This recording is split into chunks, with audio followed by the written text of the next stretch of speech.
Maoist party గుండెకాయని కేంద్ర బలగాలు బద్దలు కొట్టినాయి. కేంద్ర సెంట్రల్ కమిటీ కార్యదర్శి నంబాల కేశవరావుని నిన్న ఎన్కౌంటర్లో హతం చేసినాయి సాయుధ బలగాలు. సో మావోయిస్టు పార్టీకి అత్యంత పెద్ద దెబ్బ ఒక 4-5 దశాబ్దాల తర్వాత జరిగిందంటే అది ఇదే ఘటన. అప్పుడెప్పుడో చారు మజుందార్ కోల్కతాలో ఈ నక్సల్బరీ ఉద్యమాన్ని ప్రారంభించినటువంటి సందర్భంలో ఆయన పోలీసుల అదుపులో ఉండి చనిపోయినటువంటి సందర్భం తర్వాత కేంద్ర కార్యదర్శి చనిపోవడం ఫస్ట్ టైం, అది ఎన్కౌంటర్లో చనిపోవడం. సరే వివిధ కారణాలతోని అనారోగ్యంతో చనిపోయిన వాళ్ళు ఉన్నారు, కానీ మొట్టమొదటిసారిగా నంబాల కేశవులు ఎవరైతే ఉన్నారో ఆయనని అంటే ఆయన దగ్గరికి పోవాలంటే 3 అంచెల భద్రత ఉంటుంది.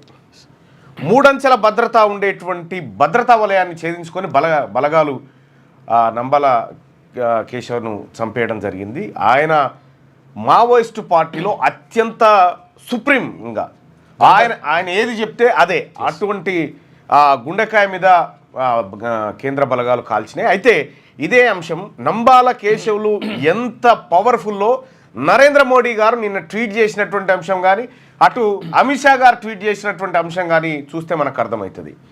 ఆపరేషన్ కగార్ పేరుతో 2026 మార్చి 31 కల్లా మావోయిస్టు పార్టీని అసలు మూలాలే లేకుండా ఖతం చేస్తామనేటువంటి బలమైన టార్గెట్తో కేంద్ర ప్రభుత్వం, మరీ ముఖ్యంగా కేంద్ర హోంమంత్రిత్వ శాఖ ప్రకటనలు కూడా చేసింది. మరి ఈ సందర్భంలో మావోయిస్టు పార్టీ ఇక గతమేనా? మావోయిస్టు పార్టీ ఏం చేయబోతా ఉంది? అనేక సార్లు లేఖల రూపంలో చర్చలకు మేము సిద్ధమని చెప్పి ప్రాధేయపడినట్టుగా లేఖలను విడుదల చేసినా కూడా కేంద్ర ప్రభుత్వం ఎక్కడ కూడా చర్చలు అనేటువంటి మాటే తీసుకురాలేదు.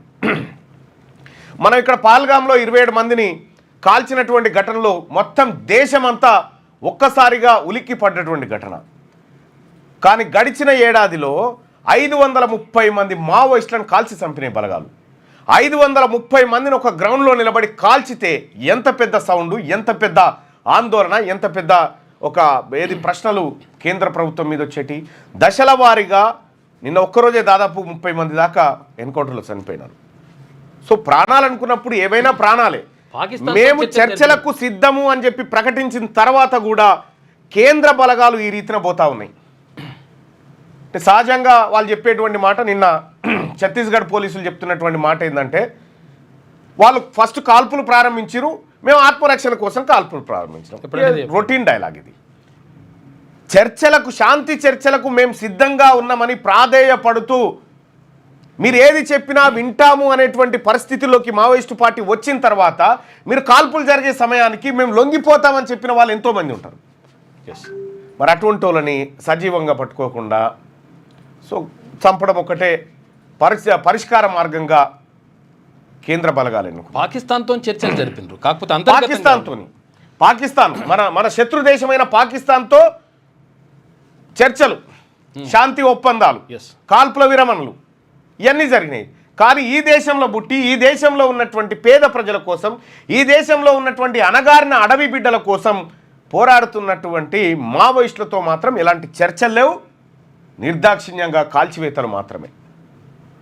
ఎస్, మావోయిస్టు పార్టీ ఇక్కడ ఈ భూమి మీద ఉనికిలో ఉన్నన్ని రోజులు దొరలు, పెత్తందారులు చుచ్చు పోసుకోరు. వాళ్ళ ఉనికి ప్రమాదకరమైనటువంటి పరిస్థితికి వచ్చింది వాళ్ళ. అటువంటి మావోయిస్టు పార్టీ ఇంకా మిగిలింది ఎవరు, ఎందరు? ఇదే మావోయిస్టు పార్టీ పైన సీరియల్ ఎపిసోడ్స్ మీ ముందుకు తీసుకొస్తా ఉన్నాం. అసలు ఈ మావోయిస్టు పార్టీ ఎన్ని రకాలుగా రూపాంతరం చెందుతూ మావోయిస్టు పార్టీ ఏర్పడ్డది. అంతకుముందుకు పీపుల్స్ వార్, కొండపల్లి సీతారామయ్య సారథ్యంలో పీపుల్స్ వార్ గ్రూపు, అంతకంటే ముందున్నటువంటి నక్సల్బరీ మూమెంటు, ఏది పశ్చిమ బెంగాల్లో నక్సల్బరీ విలేజ్ దగ్గర 1967 ప్రాంతంలో.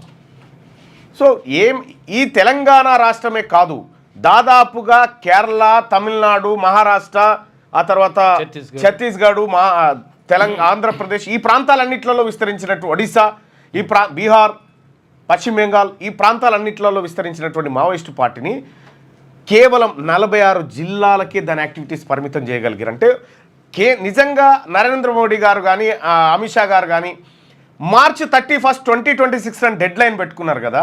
ఈ దేశంలో ఉగ్రవాదులను ఏరివేయడానికి మీకు ఏమైనా డెడ్ లైన్ ఉందా చెప్పండిగా. పాకిస్తానీ ఉగ్రవాదులను కానీ బంగ్లాదేశీ ఉగ్రవాదులను కానీ ఏరేయడానికి మీరేమైనా టైం ఉందా మీకు అట్లాంటిది? కానీ ఈ దేశంలో ఉన్న వాళ్ళని మాత్రం చంపడానికి ఒక టైం ఫ్రేమ్ మాత్రం మీరు ఫిక్స్ చేసుకోగలిగారు. వాళ్ళు నిజంగా అదే పందాలో పోయి ప్రాణ నష్టాలు చేస్తూ ఉన్నారు, ప్రభుత్వానికి ఇబ్బంది కలిగిస్తూ ఉన్నారు అన్నప్పుడు మీరు దిగొచ్చు. కానీ శాంతి చర్చల కోసం వాళ్ళు 4-5 లెటర్లు రాసి అడుక్కున్నారు. వాళ్ళు మాతో చర్చించండి, చర్చిస్తే పరిస్థితులు ఎట్లా ఉండేదేమో. చరిత్రలో ఎప్పుడు కూడా ప్రతిదీ చర్చల ద్వారానే సాధ్యమవుతుంది. ఇది పివి నరసింహారావు గారు చెప్పినటువంటి మాట. చర్చల ద్వారానే సాధ్యమవుతుంది అనేటువంటి మాట పివి నరసింహారావు గారు చెప్పిండు. సో దాన్ని వీళ్ళు ఆచరిస్తున్నట్టుగా కనిపించట్లేదు కేంద్ర ప్రభుత్వం. సో ఇక్కడ మావోయిస్టుల ఏరివేత, సో దాంట్లో అనేక మంది జవాన్లు కూడా గాయపడ్డారు. ఎవరికి నష్టం కాకుండా ఒక చర్చలు చేయొచ్చు కదా, ఎందుకు చేయట్లేదు కేంద్ర ప్రభుత్వం? అంటే ఇంకొకటి అర్బన్ నక్సలైట్లు అనేటువంటి కొత్త పదాలను తీసుకొచ్చి అర్బన్ ఏరియాలో ఉన్నటువంటి వాళ్ళని అనేక రకాలుగా వాళ్ళని కూడా వాళ్ళ జీవితాల ముగింపుకు కార్యాచరణ రూపొందించారు. సో ఇక్కడ జరుగుతున్న నరమేధం ఈ దేశంలో ఒకే ఒక ఏడాది, అంతకంటే ముందు యూపీఏ గవర్నమెంట్ ఉన్నప్పుడు ఆపరేషన్ గ్రీన్ హంట్ అని పెట్టింది. ఆపరేషన్ గ్రీన్ హంట్ అని పెట్టిన తర్వాత అప్పుడు ఏడాదికి 80 మంది చొప్పున నక్సలైట్లు చనిపోయేవాళ్ళు. రిక్రూట్మెంట్ కూడా అట్లే ఉండే. ఇప్పుడు ఒకే ఏడాదిలో 530 మంది మావోయిస్టులను కాల్చి చంపింది ఈ ప్రభుత్వం. ఒకేసారి 500 వీళ్ళకి వాళ్ళ జాడెక్కడుందో తెలుసు, వాళ్ళని ఎప్పుడు చంపాలో తెలుసు, ఏ రోజు ఎంతమందిని చంపాలో కూడా తెలుసు. 530 మందిని ఒకేసారి చంపితే ప్రపంచమంతా పైకి లేచి చూస్తుంది కదా ఏంది ఘోరమని. కాబట్టి దశల వారీగా విడతల వారీగా ఈఎంఐల పద్ధతిలో చంపుకుంటూ వస్తూ ఉంది కేంద్ర ప్రభుత్వం. ఈ ప్రజల ఒపీనియన్ కలెక్ట్ చేద్దాం. మన దేశంలో మావోయిస్టులు ఉండాలా వద్దా? మీ ఒపీనియన్ తెలియజేయండి. అంటే హింసను ప్రేరేపిస్తున్నామని కాదు ఇక్కడ, కాకపోతే ఏంటంటే అటువంటి వ్యవస్థ ఉండాలా వద్దా అనేది.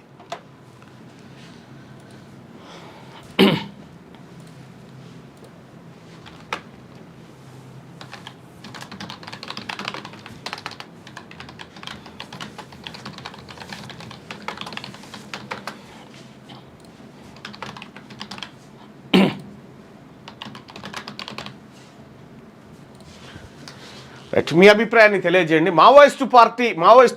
మావోయిస్టులు ఉండాలి అని అనుకుంటున్నారా లేదా? ఉండాలి అనుకునే వాళ్ళు ఇక్కడ మీ అభిప్రాయాన్ని, అవసరం లేదనుకునే వాళ్ళు ఇక్కడ మీ అభిప్రాయాన్ని తెలియజేయండి ఓటింగ్ రూపంలో. అయితే సహజంగానే పాలకపక్షం అది కాంగ్రెస్ కానీ ఇంకోటి కానీ వాళ్ళ అధికారంలో ఉన్నప్పుడు మావోయిస్టు పార్టీకి వ్యతిరేకంగానే ఉన్నారు. ఇవాళ మనం మావోయిస్టులకు సంబంధించి చర్చలు జరపాలని చెప్పి మనం ఎంత మొత్తుకున్నా కూడా అంతా ఉత్తదే.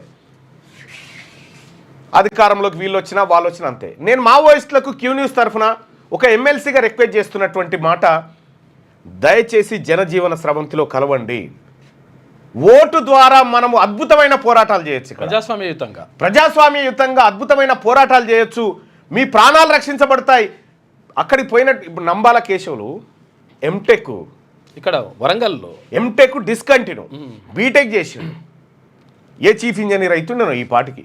రాడికల్ స్టూడెంట్ యూనియన్ నుంచి ఆర్ఎస్యూ నుంచి అటు వెళ్ళిపోయాడు. నిజంగా ఆ రీజనల్ ఇంజనీరింగ్ కాలేజ్ ఉందిగా,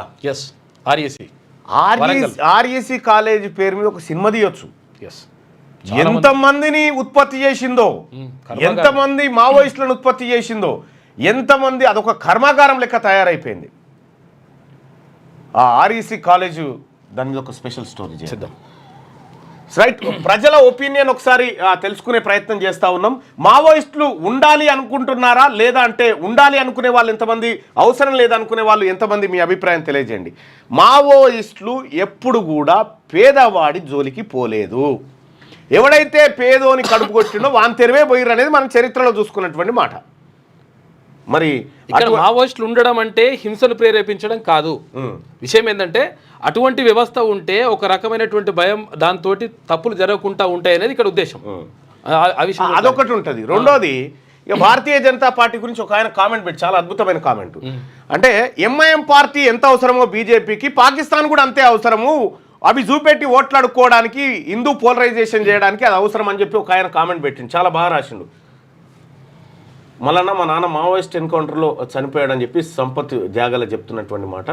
సో కొంతమంది మావోయిస్టులు అంటే లొంగిపోయినటువంటి మావోయిస్టులను వాళ్ళ పరిస్థితులు వాళ్ళ గత జీవితాన్ని కూడా ఎపిసోడ్లుగా ఒక సీరియల్ ఎపిసోడ్, ఎందుకంటే నాకు తెలిసి అమిత్ షా పెట్టుకున్నటువంటి డెడ్ లైన్ ఏదైతే మార్చి 31, 2026 ఉందో ఆ లోపే ఖతమయ్యేటట్టుంది మావోయిస్ట్ పార్టీ. సో చూద్దాం ఏం చేస్తారో.